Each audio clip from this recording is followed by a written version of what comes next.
राष्ट्रवादी कुणाची निवडणूक आयोगात जोरदार युक्तिवाद आज झालेला आहे।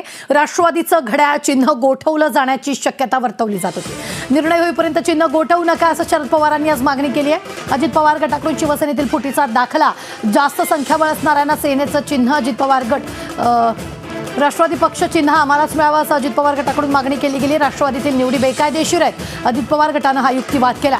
शरद पवार जयंत पाटलांची निवड बेकायदा असल्याचं देखील अजित पवार गटाच्या वतीने युक्तिवाद करण्यात आला। शरद पवार मनमानी कारभार करतायत असं देखील अजित पवार गटानं म्हटलंय। तर कसा युक्तिवाद पार पडला आपण पाहूयात। अजित पवार गटानं विधानसभेचे 53 पैकी 42 आमदार आमच्या बाजूने असं त्यांनी म्हटलंय। बाजूने ऐकताच आयोगानं फूट कशी ठरवली असा सवाल यावेळी शरद पवार गटानं विचारलाय। नागालँडचे 7 आमदार आमच्या बाजूने ऐकताच आयोगानं फूट कशी ठरवली हा युक्तिवाद आज शरद पवार गटाच्या वतीने झालाय। युक्तिवाद कसा झालाय ते आपण पाहतो। कुठल्या गटाच्या वतीने काय युक्तिवाद झालाय। लोकसभा आणि राज्यसभेचा एक खासदार आमच्या बाजूने असा यावेळी युक्तिवाद अजित पवार गटाच्या वतीने करण्यात आलाय।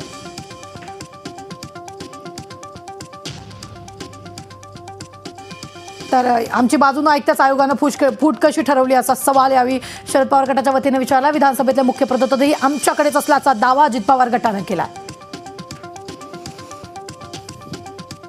राष्ट्रवादी काँग्रेसचा राष्ट्रीय दर्जा काढलेला आहे असं अजित पवार गटानं म्हटलंय।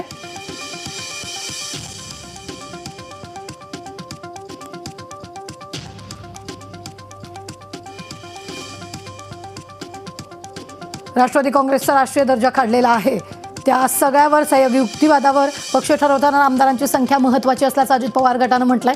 तर बाजू न ऐकताच आयोगानं फूट कशी ठरवली असा एकच सवाल शरद पवार गटाच्या वतीने विचारण्यात आला।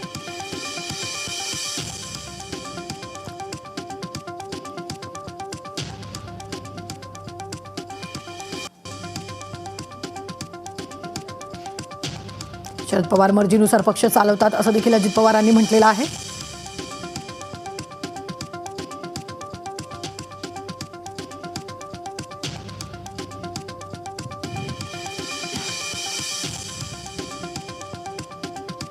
शरद पवारांकडून एका पत्रावर नियुक्त्या होतात असं देखील अजित पवारांनी म्हटलेलं आहे।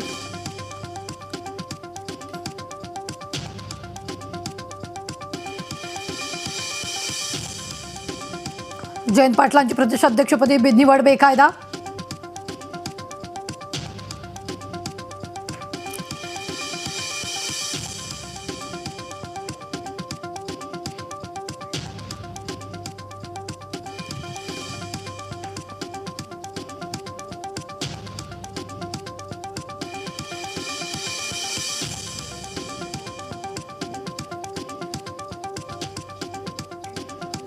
आम्ही प्रतिवादी प्रश्न विचारणार नाही असं शरद पवार गटाच्या वतीनं युक्तिवाद करण्यात आला। प्रतिवादी असल्यानं फक्त प्राथमिक विरोध करणार। शरद पवार गटानं काय युक्तिवाद केला आपण तो स्क्रीनवर पाहतोय। आणि प्राथमिक विरोधाचा मुद्दा आयोगानं निरस्त केला।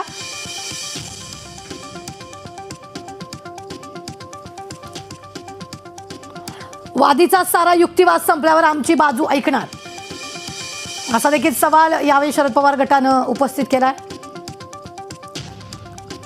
खोटी कागदपत्र दाखवून पक्षात वाद दाखवला जातोय।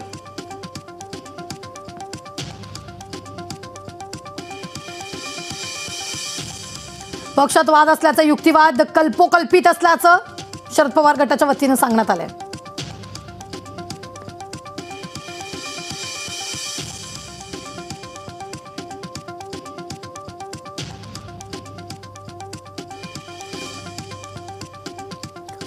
पक्ष फुटला नाही, एक गट बाहेर पडलाय।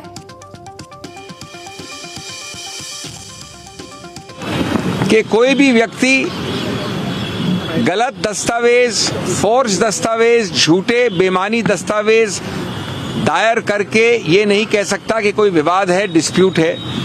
एक मानसिक उपज बना के, एक इमेजिनरी डिस्प्यूट बना के चुनाव आयोग में घुस जाए और दो पार्टियां बताने लगे। हमने उस इमेजिनरी डिस्प्यूट के विषय में कई दस्तावेज रखे हैं। अभी हमारा समय आने वाला है बहस करने का, अभी हमने बहस नहीं की है। उसमें हम बताएंगे चुनाव आयोग को जो कि दस्तावेज हमने रखे हैं कि कई ऐसे दस्तावेज हैं जहां की व्यक्ति की मृत्यु हो गई है, वो एग्जिस्ट नहीं करता है, उसको क्लेम किया है कि पार्टी का हिस्सा है। कई ऐसे दस्तावेज हैं जो पूरी तरह से हस्ताक्षर हुआ है एक्स जगह पे और वो व्यक्ति रहता है हजारों मील दूर वाई जगह पे। कई ऐसे दस्तावेज है जहां उसने लिखित रूप से कहा है कि न मैं जानता हूं, न मैंने हस्ताक्षर किया, न मेरे से किसी ने बात की, न मैंने ये हलफनामा दिया है, कुछ भी नहीं किया मैंने। कई ऐसे दस्तावेज हैं जो बड़े स्पष्ट रूप से किसी और पार्टी का व्यक्ति है, उसको दिखा दिया अपने फैक्शन में, इत्यादि इत्यादि। ये सब वही दिखाते हैं कि ये एक इमेजिनरी डिस्प्यूट बनाई गई है, एक इमेजिनरी रूप से एक पार्टी को तोड़ने की। आज अगर एनसीपी कोई है, एनसीपी जो बनी, एनसीपी की योजना की, एनसीपी की रचना की, एनसीपी को बढ़ाया, एनसीपी का चेहरा वो मेरे साथ खड़ा है। ये अजीबोगरीब बात है कि दूसरे लोग इस प्रकार के अजीबोगरीब दलीलों पे कह रहे हैं कि न ऑर्गेनाइजेशन टेस्ट कर सकते हैं, न विधायिका का टेस्ट कर सकते हैं, और जिस आदमी ने बनाया पूरा एनसीपी उसको इग्नोर करें। सत्यमेव जयते, सत्याचा विजय होईल अशी आम्ही अपेक्षा ठेवतो. पण सातत्याने ज्या लोकांनी ॲप्लिकेशन केलं आहे त्यांच्या मागे एक अदृश्य शक्ती अशी दिसते. कारण का ते सातत्याने म्हणतात की पक्ष त्यांना मिळणार आहे. माझा एकच प्रांजळ प्रश्न त्यांना आहे की पेपर फुटला आहे का काही गोलमाल आहे का एक अदृश्य शक्ती आहे दिल्लीची जी त्यांना सारखी सांगते की पक्ष आणि चिन्ह तुम्हालाच मिळणार आहे. पण शेवटी हा जो खेळ खंडोबा महाराष्ट्रात लावला आहे तो या अदृश्य शक्तीचाच आहे. मराठी माणसाचा आनंद सुख ह्यांना दिसत नाही. 3 गोष्टी त्यांनी केलेल्या आहेत. एक तर आदरणीय वंदनीय बाळासाहेब ठाकरे त्यांचा पक्ष फोडला. त्यानंतर आदरणीय पवारसाहेबांच्या पक्षाची काय परिस्थिती ते करू पाहतात हे तुम्ही बघताय. त्यानंतर मराठी माणूस देवेंद्र फडणवीसांना डिमोशन दिलेलं आहे. त्याच्यामुळे सातत्याने महाराष्ट्राचा अपमान करणं, महाराष्ट्राला त्रास देणं, महाराष्ट्राचा विकास, इन्व्हेस्टमेंट येणारी आहे दुसऱ्या राज्यात पाठवणं, हा सगळा महाराष्ट्राचा सातत्याने अपमान करणं आणि महाराष्ट्र सातत्याने गोंधळात कसा राहील हे करण्याचं पाप एक अदृश्य शक्ती दिल्लीवरनं करते.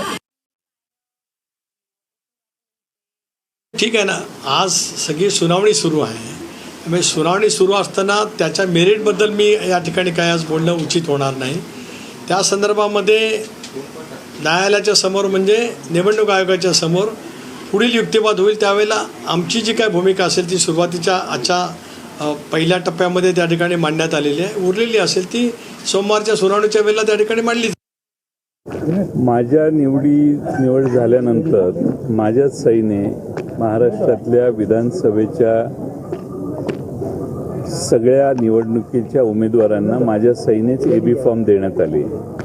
त्यामुळं मीच जर बेकायदेशीर असेल तर महाराष्ट्रातल्या सगळ्या निवडून आलेल्या आमदारांच्या निवडी बेकायदेशीर ठरवण्याचा काहीतरी डाव याच्यात दिसतोय. आणि मी निवडणुकीने निवडून आलेलो आहे आणि निवडणुकीने निवडून आल्यानंतर त्यानंतर प्रफुल्ल पटेल यांनीच मला पत्र देऊन माझी पुन्हा निवड केली असं मला प्रफुल्ल पटेल यांचंच पत्र आहे. आणि त्यावेळी मी पक्षाला सांगितलं की महाराष्ट्रातल्या आवश्यक असणाऱ्या ज्या प्रोसिजर आहेत त्या आम्ही करतोय पूर्ण. आता हे स्वाभाविक आहे की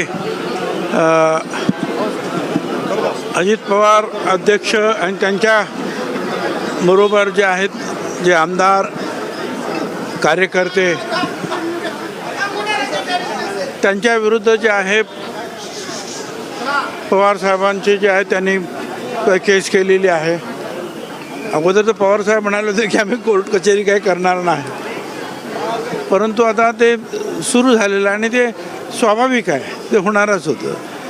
तर निवडणूक आयुक्तासमोर जे आहे कायद्यानं नियमानं जे काय आहे प्रत्येकजण आपापली बाजू मांडेल आणि मग निवडणूक आयुक्त जे आहेत त्याच्यावर निर्णय घेतील.